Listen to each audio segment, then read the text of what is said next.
মাঝে মাঝে পরিকল্পনা বদলাতে হয়। যেমন আমি এখন বদলেছি। ইচ্ছে ছিল পার্ট 2-র সঙ্গে পুরো ভিডিওটা জুড়ে দেবার। প্রথম পার্টটা আমি আগেই পোস্ট করে দিয়েছি, ঠিক যেখানে শেষ করেছিলাম প্রথম পার্ট। আজকে আমি ঠিক সেখানেই শুরু করছি। আমি এর পরের রাউন্ডটা তৈরি করব। এই রাউন্ডে চারের ফুল তৈরি হবে, এক কমন চারের ফুল। দেখুন আমি এখানে তৈরি করছি। প্রথম ফুল তৈরি করতে গেলে সুতোর মধ্যে 3টে পুঁতি নিতে হয়। কমন সুতোয় থাকে একটা পুঁতি, আর তারপরে নিয়মটা একটু বদলায়,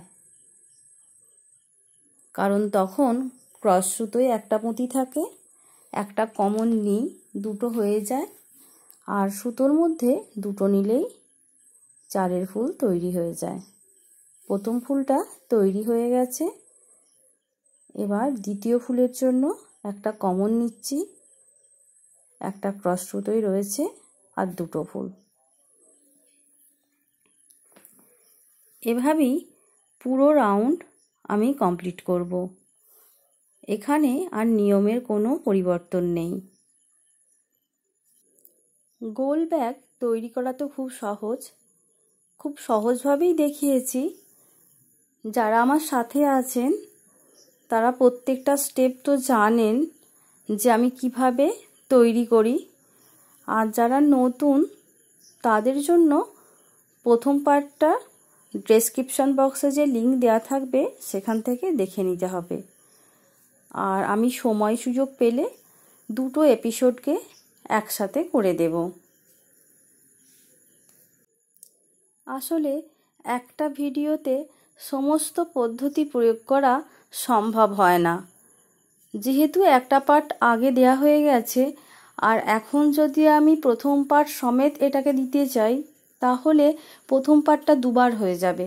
সেক্ষেত্রে শেষ পার্টটা পর্যন্ত অনেকেই পৌঁছতে পারবে না, হয়তোবা শেষ পার্ট নেই বলে দেখবেই না অনেকে। সেই কারণে এই সেকেন্ড পার্টটা আলাদা করে দিতে হলো। যেহেতু ডেসক্রিপশন বক্সে লিঙ্ক দেওয়ার সুযোগ আছে, তাই আর আমি দুটোকে জুড়ে দিলাম না একসাথে। পরিষ্কার পরিচ্ছন্ন ভিডিও তৈরি করতে পারলে নিজেরও অনেক ভালো লাগে।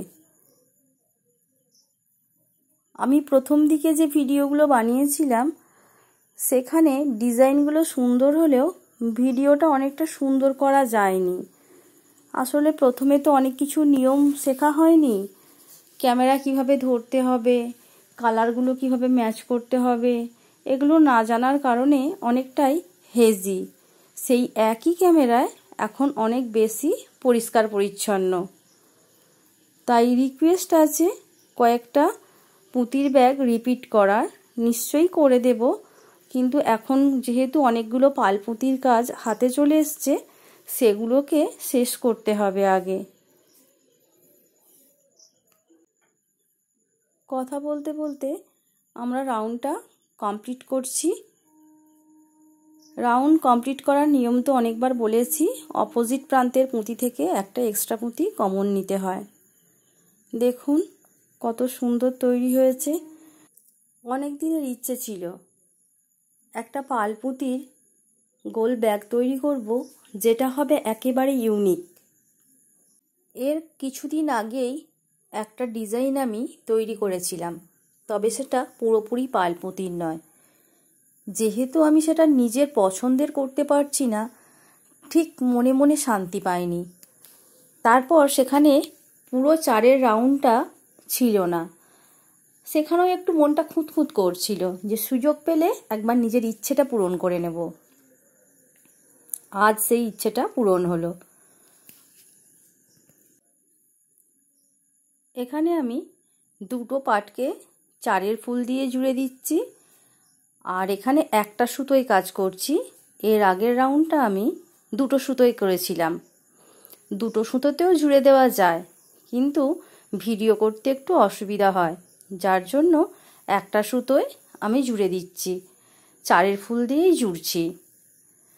যারা দুটো সুতোয় কাজ করতে জানেন তাদের তো অসুবিধা হওয়ার কথা নয়, আর যারা একটা সুতোয় কাজ করেন তারা জানেন চারের ফুল একটা সুতোয় করলে একবার এক্সট্রা ঘুরিয়ে নিতে হয়।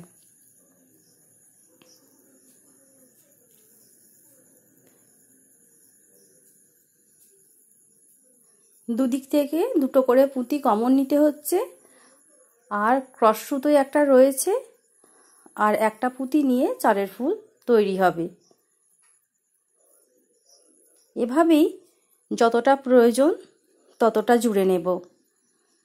যতটা প্রয়োজন বলতে আমি বোঝাতে চাইছি, এখানে তো চেন বসাতে হবে, কিছুটা অংশ আমাকে গ্যাপ রেখে দিতে হবে। ব্যাগের সাইজটা যা আছে সেটা রেখে যদি আমরা আরেকটু চওড়া করতে চাই, মানে মাঝের অংশটা, তাহলে আর কয়েকটা রাউন্ড চারের ফুল করে নিতে হবে। পালপুতির ব্যাগ যেমন সুন্দর দেখতে হয়, তেমন কাজ করেও খুব আনন্দ। খুব তাড়াতাড়ি একটা কাজ কমপ্লিট হয়ে যায়। জানেন, এই ব্যাগটা তৈরি করতে করতে আরও একটা পরিকল্পনা মাথায় এসেছে। যে ডিজাইনটা রয়েছে সেই ডিজাইনটা রেখে যদি গ্যাপ অংশে পুঁতি দিয়ে ভরাট করে দেওয়া যায়। মাথায় এসেছে, আমি যদি করতে পারি সেটা আপনাদের সঙ্গে শেয়ার করব। গোল পুঁতির ব্যাগের ওপর নতুন করার ইচ্ছে আছে এখনও, তবে হাতে বেশ কয়েকটা চৌকো ব্যাগের অর্ডার চলে এসছে, সেগুলোকে আগে কমপ্লিট করে নিতে হবে। কথা বলতে বলতে বেশ কিছুটা অংশ জুড়ে ফেলেছি। জোড়া অংশটুকু দেখুন কত সুন্দর লাগছে। এভাবেই যতটা প্রয়োজন ততটাই আমাদের জুড়ে নিতে হবে। যেহেতু একটা সুতোয় কাজ হচ্ছে, কাজটা একটু স্লো হচ্ছে। তবে এই পর্যন্ত কাজটা দেখে আপনারা বুঝতে পেরেছেন গোলপুঁতির ব্যাগের দুটো পার্ট জোড়ার সহজ পদ্ধতি হলো চারের ফুল। এখনো পর্যন্ত আমি যতগুলো গোল ব্যাগ তৈরি করেছি প্রত্যেকটা ব্যাগই চারের ফুল দিয়ে জুড়ে দিয়েছি। এটাই সহজ পদ্ধতি। এখানে পুরো কাজটা করেছি 8 mm পুঁতি দিয়ে, আর সুতো নিয়েছি 60 mm। এটা যে কোনো সাইজেরই পুঁতি নিয়ে করা যাবে, আর সুতোর সাইজও চেঞ্জ করা যাবে। তবে সুতো যত বেশি শক্তপোক্ত হবে তত ব্যাগটা সুন্দর হবে। আর সুতো যদি একটু 40 mm বা তার থেকেও কম নেওয়া হয় তাহলে ব্যাগের মধ্যে একটু ফোম দিতে হবে ব্যাগটাকে শক্তপোক্ত রাখার জন্য। অনেকটা কাজ করে ফেলেছি।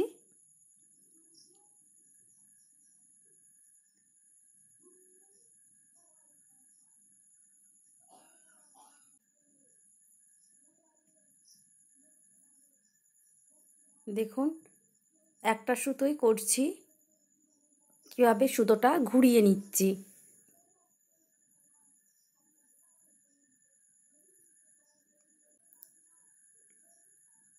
একটা সুতোয় কাজ করলে এটা একটা এক্সট্রা।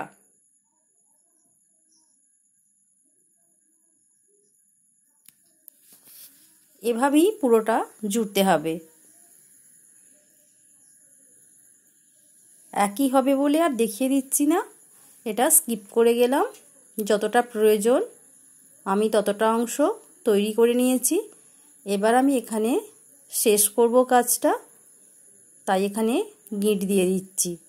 এখানে কিন্তু দুটো সুতোয় কাজ করছি, একটা সুতোয় কাজ করে হাঁপিয়ে গেছি। ওটা সুবিধার জন্য, যেহেতু অনেকটা কাজ করা হয়ে গেছে তাই আর অসুবিধা হয়নি, আমি দুটো সুতোয় শেষ করলাম। আর আপনারা তো জানেনই, যখনই সুতো শেষ হবে তখন এক্সট্রা সুতো কয়েকটা পুঁতির মধ্যে নিয়ে কেটে দিতে হবে, তা না হলে সুতোটা খুলে যাওয়ার সম্ভাবনা থাকে। দেখুন, ব্যাগটা কমপ্লিট হয়ে গেছে মোটামুটি। এবার বাকি রয়েছে ব্যাগের মধ্যে কাপড় বসানো আর চেন বসানো। গোল ব্যাগে কিভাবে কাপড় বসাতে হয়, চেন বসাতে হয় তার ভিডিও আমার চ্যানেলে রয়েছে, তার লিংক আমি ডেসক্রিপশন বক্সে দিয়ে দেব।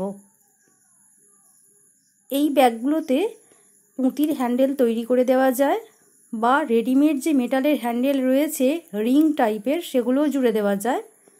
আমি এটা সিলিং ব্যাগ হিসেবে ব্যবহার করার জন্য চেন দিয়ে দিচ্ছি, তবে সিলিং ব্যাগ হিসাবেই ব্যাগগুলো অনেক বেশি সুন্দর লাগে। পুঁতি দিয়ে হ্যান্ডেল করলে ব্যাগটা অত বেশি সুন্দর লাগে না যতটা মেটালের রিং বা চেন দিয়ে করলে ভালো লাগে। তবে এক্ষেত্রে নিজের পছন্দই শেষ কথা। আশা করি এই পর্যন্ত ভিডিওটা দেখে আপনাদের কোনো জায়গায় কোনো অসুবিধাই হয়নি। এর পরেও যদি কোনো সমস্যার সৃষ্টি হয় কমেন্ট সেকশনে অবশ্যই লিখে জানাবেন। আজ তাহলে এই পর্যন্তই, দেখা হবে পরের এপিসোডে নতুন আরও একটা পুঁতির ব্যাগের কাজ নিয়ে। ততক্ষণের জন্য টাটা।